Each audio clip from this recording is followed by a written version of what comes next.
Habits are powerful, aren't they? Think about the habits you're in when it comes to being a healthcare provider.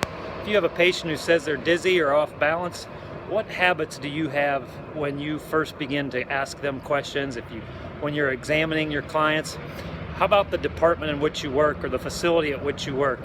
What kind of habits do you have as a department when it comes to working with people who are dizzy? My wife and I just got done watching Something Rotten. It was a play of fiction that took place in the 1500s during the Renaissance era, and it was a play about the transition that went from people speaking for a whole play, where they were transitioning from being speakers to becoming musicians and to making their plays into musicals, and how it was met with resistance because people thought there's no way someone would come and listen to people sing on stage. Think of how ridiculous that will look, and what if you had dancing? That would just be crazy.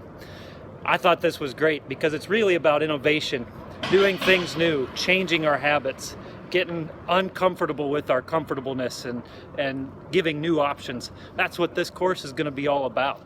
New treatment options for people who are battling dizziness.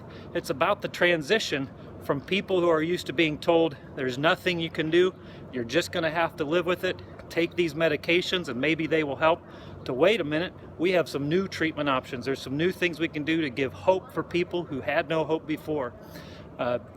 So hope you enjoy the course. Pay attention to some things like triggers and timing with our questions that we ask our patients. Some key simple bedside tests that you can do even if you don't have fancy equipment that can make a big difference for probably 70 to 80% of the people. You know, a lot of people are used to saying this is voodoo therapy, this can't help.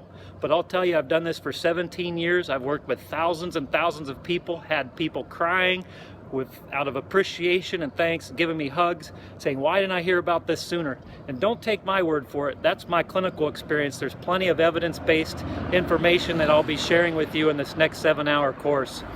So enjoy. Feel free to email me, call me if you have any questions, and I hope you learn a lot and are excited about the new change that we can make.